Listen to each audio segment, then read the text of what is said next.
जितने भी सावरकर का विरोध कर रहे हैं, हर एक नागरिक सड़क पर आएगा और कहेगा, हाँ मैं सावरकर हूं और मैं सावरकर रहूंगा। तो सावरकर का मुद्दा इस समय महाराष्ट्र में गरमाया हुआ है।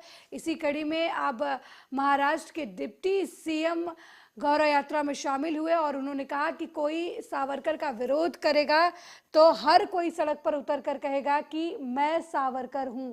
इस दौरान हाथ में सावरकर के पोस्टर लेकर देवेंद्र फडणवीस सड़क पर चलते हुए नजर आए। आपको बता दें कि राहुल गांधी के सावरकर वाले बयान पर बीजेपी ने गौरव यात्रा की शुरुआत की है और सावरकर के बारे में लोगों को बताया जा रहा है। इसी कड़ी में गौरव यात्रा में देवेंद्र फडणवीस डिप्टी सीएम महाराष्ट्र के शामिल हुए। वहीं मुंबई के तिलक नगर पुलिस थाने की क्षेत्र घाट कोपर स्थित राजावाड़ी के इलाके में रह रहे एक सीनियर सिटीजन के घर में डकैती की घटना हुई। इस मामले में तिलक नगर पुलिस ने आरोपी को गिरफ्तार किया है।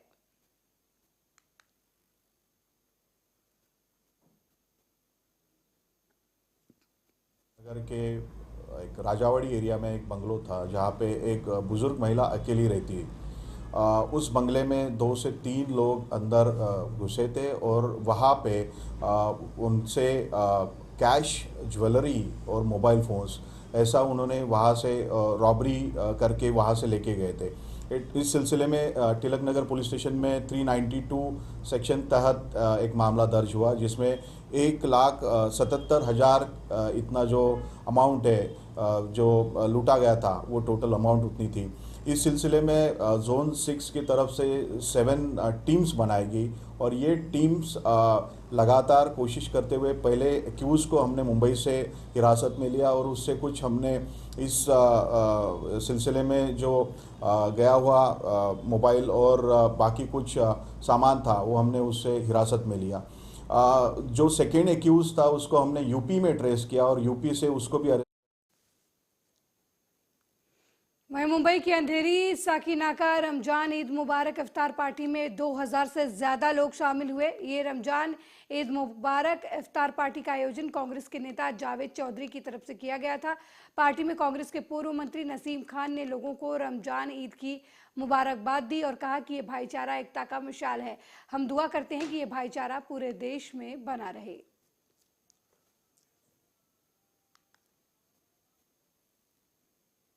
बात करें या गुजरात की बात करें, तानाशाही रवैया अपनाने से वो बाज नहीं आते। आज राहुल गांधी जी गुजरात की अदालत में गए, उनको लोग सपोर्ट करने के लिए पूरे देश से लोग वहां पर पहुंचे, मुंबई महाराष्ट्र से भी काफ़ी लोग गए। लेकिन वहां की जो सरकार है वो उसने जिस तरह से अपना तानाशाही रवैया अपनाकर लोगों को रोका है, हर नाके पर, हर चौराहे पर, हर इलाके में लोगों को वहाँ पर जाने नहीं दिया, उनको बंदी बनाया गया, डिटेन किया गया, हज़ारों लोगों को डिटेन किया गया। ये सरकार डरती है लोकतंत्र से। जिस लोकतंत्र की ताकत की बुनियाद पर इस देश से अंग्रेजों को जाना पड़ा है, वो लोकतंत्र हमारा इस देश का सबसे बड़ा मजबूत है। मुंबई महानगर पालिका में उप महापौर बनने के लिए आरपीआई का शक्ति प्रदर्शन हुआ है। आरपीआई का शक्ति प्रदर्शन दहीसर टोल नाका के पास से होते हुए मांगा ठाणे विधानसभा पहुंचा। आरपीआई उत्तर मुंबई जिला के अध्यक्ष रमेश गायकवाड़ ने कहा कि ये शक्ति प्रदर्शन आने वाले महानगर पालिका चुनाव को देखते हुए किया जा रहा है। जो रॅली आहे, आपले जो नेते आहेत, माननीय केंद्रीय न्याय राज्यमंत्री आदरणीय न्यायमंत्री रामदास आठवले साहेबांच्या आदेशानुसार आम्ही हा रॅली घेतली आहेत आणि हे आपले संकल्प रॅली आहेत। हे संकल्प गोर गरीब आणि मुंबईची जनताचा साथ देण्याची संकल्प आहे। यांच्या बरोबर आम्ही उभे राहू हे संकल्प आहे। येणाऱ्या महानगरपालिकाच्या चुनावामध्ये आम्ही निष्ठावान राहू हा आपले हे आमचे संकल्प आहे। आणि ह्या रॅलीत आपले महाराष्ट्र सरचिटणीस गौतम भाऊ सोनवणे मुख्य अतिथी आहेत। हरिहर यादवजी मुंबई अध्यक्ष उत्तर भारतीयांचे मुंबई अध्यक्ष आहेत आणि हा जिल्हा अध्यक्ष श्री रमेश। वहीं मुंबई बोरीवली पश्चिम MHB पुलिस ने एक ऐसे तांत्रिक बाबा को गिरफ्तार किया है जो पड़ोस में रहने वाले एक पड़ोसी के इकलौते बेटे को तांत्रिक विद्या के दम पर मारना चाहता था। आपको बता दें कि MHB पुलिस ने आरोपी तांत्रिक बाबा को हिरासत में लेकर पूछताछ शुरू कर दी है। बाबा आधी रात पड़ोसी के दरवाजे के बाहर मिर्चा, नमक, नींबू, कुमकुम सहित अन्य तंत्र विद्या में लगे एक सामग्री को रखता था और दरवाजे के पास लकड़ी के तख्ती पर एक लड़का है वो भी ऊपर जाएगा ऐसा मैसेज लिखता था। तांत्रिक के इस मैसेज के बाद शिकायतकर्ता ने पुलिस को इसकी शिकायत की और आरोपी को गिरफ्तार कर लिया गया। आरोपी के साथ हमने इंक्वायरी की तो आरोपी का एक 10 दिन पहले ही हार्ट का सर्जरी हुआ है, इसलिए हमने उनको 41 की नोटिस देके उनको इन्वेस्टिगेशन में सहकार्य करने की उनको हमने वार्न किया है। सर, आरोपी ने पैसे की मांग की थी नहीं, इसमें आरोपी ने तो पैसे की मांग नहीं की है। आरोपी और फिरियादी आजू बाजू ही रहते हैं और उनका कुछ पुराने कुछ झगड़े हैं, कुछ इशू है, उसकी हम सब इंक्वायरी। जिले के ब्रह्मपुरा तालुका के बेलगांव में नल जल आपूर्ति योजना का कार्य चल रहा था, जहां पर एक मजदूर को ठेकेदार ने बांधकर उसे बुरे तरीके से पीटा और मजदूर पर दबाव बनाकर उसे FIR भी नहीं करने दिया।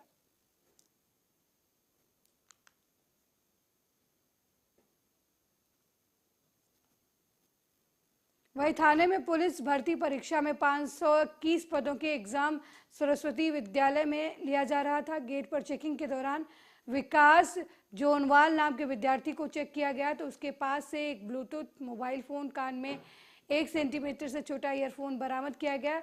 उसे पूछताछ के दौरान बताया कि 10,000 के लिए वो महाराष्ट्र के बीड इलाके में एग्जाम देने आया था। कमिश्नरेट में 521 पुलिस कांस्टेबल्स के लिए रिक्रूटमेंट प्रोसीजर शुरू है। आज उसकी रिटर्न एग्जाम 8:30 से 10 बजे के बीच में ले जा रही है। इस एग्जाम के दौरान पुलिस स्टेशन राबोडी के हद में सरस्वती विद्यालय है। सरस्वती विद्यालय में जो कैंडिडेट आ रहे थे उनके फ्रिस्किंग के दरमियान एक उम्मीदवार के पास उसके निकैप में मोबाइल ब्लूटूथ कनेक्टिंग डिवाइस जो कि डिजिटल वॉच के साइज का है और एक सेंटीमीटर से भी कम लेंथ का एक छोटा ब्लूटूथ ईयरबड्स उसके। वहीं आगरा में एक युवक ने महिलाओं को सरकारी नौकरी और शादी का झांसा देकर उनका यौन शोषण किया, उनके वीडियो बनाकर वायरल कर दिया। अब पीड़िता न्यायालय के चक्कर लगा रही है। आपको बता दें कि महिला का आरोप है कि पुलिस उसे चक्कर लगवा रही है, सुनवाई नहीं कर रही है। एटा जिला निवासी महिला ने बताया कि वो आगरा के यमुना पार क्षेत्र में किराए के मकान पर रहती थी, वहीं एक निजी अस्पताल में नर्स का काम करती थी। अस्पताल में आवास विकास सेक्टर 5 निवासी तीरथ सिंह नाम के युवक का आना जाना था। युवक ने उसके साथ बातचीत की और खुद को पुलिस वाला बताया। आरोपी ने वर्दी में अपने फोटो भी दिखाए। इसके बाद उसने अपने संबंधों का हवाला देकर सरकारी नौकरी लगवाने का झांसा भी दिया। शादी करने को कहा। आरोपी ने कोल्ड ड्रिंक में कुछ मिलाकर महिला को बेहोश कर दिया और उसके बाद महिला के साथ दुष्कर्म किया।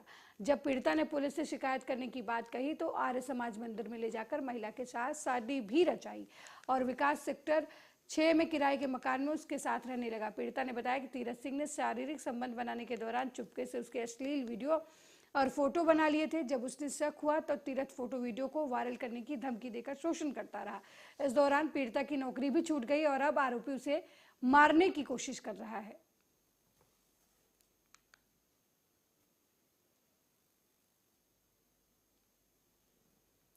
खबर अयोध्या से है। भारतीय कम्युनिस्ट पार्टी छोड़कर नगर पंचायत बीकापुर में लगातार 3 बार सभासद रहे। इस बार आम आदमी पार्टी के बैनर तले पंचायत बीकापुर अध्यक्ष पद का चुनाव लड़ने की तैयारी में है। इसी कड़ी में तहसील सभागार बीकापुर में आम आदमी पार्टी के चुनावी प्रभारी हाई कोर्ट के वरिष्ठ अधिवक्ता सुनील श्रीवास्तव ने मीडिया की मौजूदगी में आम आदमी पार्टी के संभावित प्रत्याशी का आवेदन फॉर्म भरते हुए कहा कि आम आदमी पार्टी के संजय सिंह की मौजूदगी में सभापति पद प्रत्याशी का आवेदन पत्र प्रस्तुत किया जाएगा और जो पार्टी निर्णय लेगी उसके हिसाब से आगे की रणनीति बनाकर संभावित प्रत्याशी इमरान अहमद को चुनावी मैदान में उतारा जाएगा। और रीत को देखते हुए मैंने भारतीय कम्युनिस्ट पार्टी छोड़ा है, आम आदमी पार्टी में आए और जहाँ तक इलेक्शन की बात है, आम आदमी पार्टी की लहर चल रही है। फैजाबाद पूरे अयोध्या ज़िले की सारी सीटों पर आम आदमी पार्टी का प्रत्याशी नगर निगम और नगर पंचायत और नगर पालिकाओं में जीतेगा। हम लोग उसको जिताने का काम करेंगे। हम 11 वार्ड में प्रत्याशी लड़ाएंगे। बताइएगा। बीकापुर नगर पंचायत से पूर्व 3 बार के सभासद रहे कम्युनिस्ट पार्टी के बड़े नेता इमरान अहमद साहब को हमने आम आदमी पार्टी की सदस्यता ज्वाइन कराते हुए और बीकापुर नगर पंचायत से चेयरमैन का चूँकि आपने आवेदन किया है, मैं बीकापुर विधानसभा का आम आदमी पार्टी का प्रभारी हूँ। मैंने आपका आवेदन लिया है। वार्ड नंबर 4 से राजकुमार जी का आवेदन लिया है जो सुरक्षित सीट है, और बीकापुर से हम लोग इतना मजबूत कैंडिडेट उतार रहे हैं। हमको पूर्ण विश्वास है कि हमारी लड़ाई सीधी भारतीय जनता पार्टी और आम आदमी पार्टी की लड़ाई होने जा रही है और हम नगर पंचायत बीकापुर बड़े मार्जिन से चुनाव जीतकर।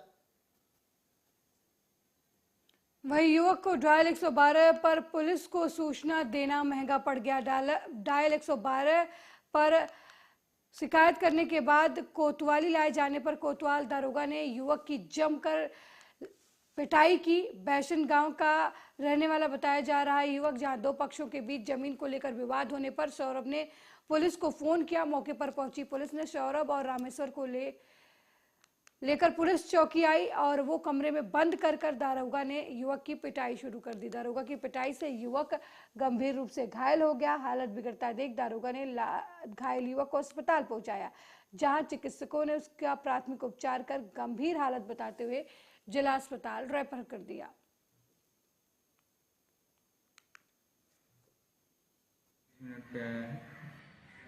बाएं साइड सीने में दर्द बता रहा, चोट बता रहा, किसी ने उसको मारा। क्या नाम है? सौरभ नाम का है, 32 साल उम्र है, पिता का नाम विश्वराम है, बैसन का पूर्वा हालोर। कैसे चोटें आई सर, कहाँ पर मारा गया कुछ बताया? वो कौन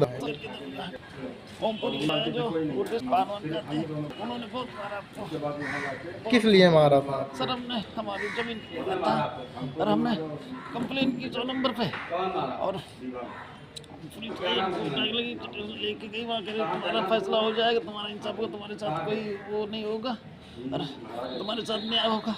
यहाँ आके बंद करके बहुत मारा, सिर्फ हमको मारा, हमारे भाई को मारा और दूसरे पक्ष को कुछ भी नहीं कहा, उनको कुछ भी नहीं किया और पैसे ले रखे। आबादी का मामला कहाँ का? बैसनपुरा में, हमारे घर के पास में ही है। क्या हुआ है? तो एक ज़मीन जो हमने खरीदी थी शत्रुघ्न से, उसी के बगल में रामपाल की ज़मीन थी, वो भी खरीदी थी। अब वो है नहीं, वो जो है कि कई साल हो गए, मर गए हैं। उनकी बहन आई थी आज, उसको लेके आए हैं। तो वो लोग जो है कि बच्चे जो हमारे हैं वो कब्जा कर रखे, उनके घर के सामने है ना, तो कब्जा कर रखे, छोड़ने के राजी नहीं। कह रहे हैं कि तुमने खरीदा नहीं, हमने खरीदा है, जबरदस्ती बताओ। उसके बाद हम 100 नंबर किए, जब 100 नंबर गए उठा के लेके आई और उनकी पार्टी से कोई नहीं आया, सिर्फ हम ही दोनों भाई को उठा लाए। उसके बाद यहाँ ला के और तुरंत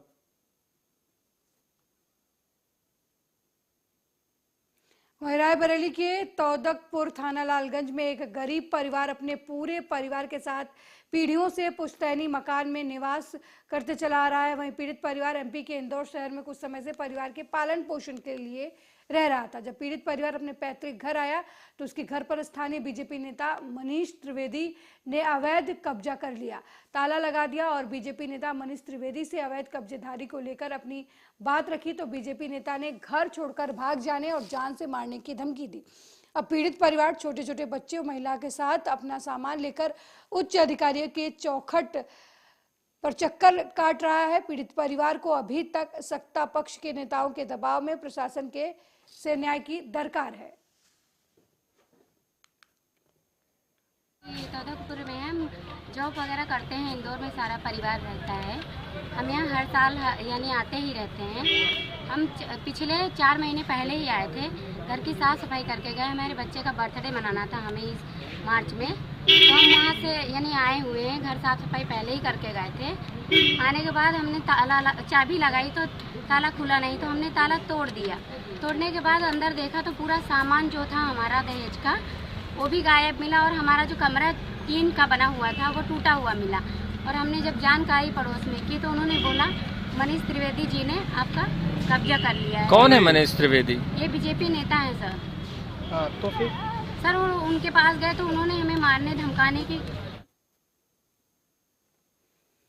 वहीं कौशल विकास मंत्री कपिल देव अग्रवाल ने अखिलेश यादव पर तंज कसते हुए कहा कि अब मूर्ति का अनावरण कर रहे हैं, अभी तक इनको याद क्यों नहीं आया? प्रदेश का हर समाज भारतीय जनता पार्टी के साथ है। अब अखिलेश यादव को कांसीराम जी की याद आ रही है। जिस तरह से मायावती के साथ गेस्ट हाउस कांड हुआ उससे कोई नहीं भूल सकता।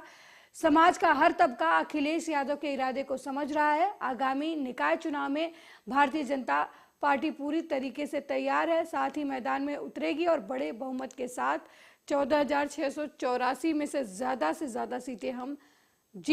सीटों पर हम जीत सुनिश्चित करेंगे। लगातार भाजपा का कार्यकर्ता हमेशा चुनाव की तैयारी में रहता है। हमको कुकुर मुत्ते की तरह चुनाव के समय पैदा नहीं होते हैं। हम 18 घंटे काम करते हैं। हमारा कार्यकर्ता हमेशा पार्टी की चिंता करता है, पार्टी कैसे बढ़े ये उसके मन का, जैसे परिवार को बढ़ाने की चिंता करता है, अपने बेटे को बढ़ाने की चिंता करता है, ऐसी पार्टी कार्यकर्ता पार्टी को भी बढ़ाने की चिंता करता है, क्योंकि वो परिवार का सदस्य है। भारतीय जनता पार्टी एक समुदाय नहीं है, भारतीय जनता पार्टी एक परिवार है और परिवार की तरह उसकी चिंता करता है। इसलिए आने वाले समय में चाहे स्थानीय निकाय का चुनाव या फिर लोकसभा का चुनाव, हम भारी मतों से भारी विजय के साथ हम लोग चुनाव जीतेंगे। मैं आपके माध्यम से जनता कहना भी चाहता हूँ कि जिस प्रकार से मोदी जी और योगी जी लगातार प्रदेश को विकास की गति के साथ आगे लेकर चल रहे हैं और उसमें विशेष रूप से स्थानीय निकाय की महत्वपूर्ण भूमिका है, क्योंकि निकायों के अंदर एक बड़ी अमाउंट विकास कार्य भी जाती है। अगर निकाय का प्रतिनिधि यानी वहाँ का अध्यक्ष अगर वो भारतीय जनता पार्टी के अनुरूप या भारतीय जनता पार्टी का नहीं है तो फिर विकास में जो दूसरी पार्टी के लोग हैं रोड़ा अटकाने का काम करते हैं, विकास कार्य नहीं होते और लोग चिल्लाते रोते हुए दाएं बाएं घूमते हैं। हमारा निवेदन आपके माध्यम से ये है कि अधिक से अधिक वोट भारतीय जनता पार्टी को दें, वो हिंदू हो, मुस्लिम हो, किसी भी जाति वर्ग के हो, पर जब सबको विकास चाहिए तो भारतीय जनता पार्टी के बिना नहीं हो सकता, क्योंकि प्रदेश में भी हमें और केंद्र में भी हमें। जब प्रदेश से पैसा आता है तो जनता तक पहुंचे और जनता के चेहरे पर। वहीं गाजियाबाद की सिहानी गेट पुलिस टीम ने चेकिंग के दौरान लोहिया नगर मार्केट के सामने 2 सक्रिय मोबाइल लुटेरों को गिरफ्तार किया है और इनके पास से मोबाइल फोन, तमंचा और एक जिंदा कारतूस, चाकू, घटनाक्रम में इस्तेमाल मोटरसाइकिल से भी बरामद किया है।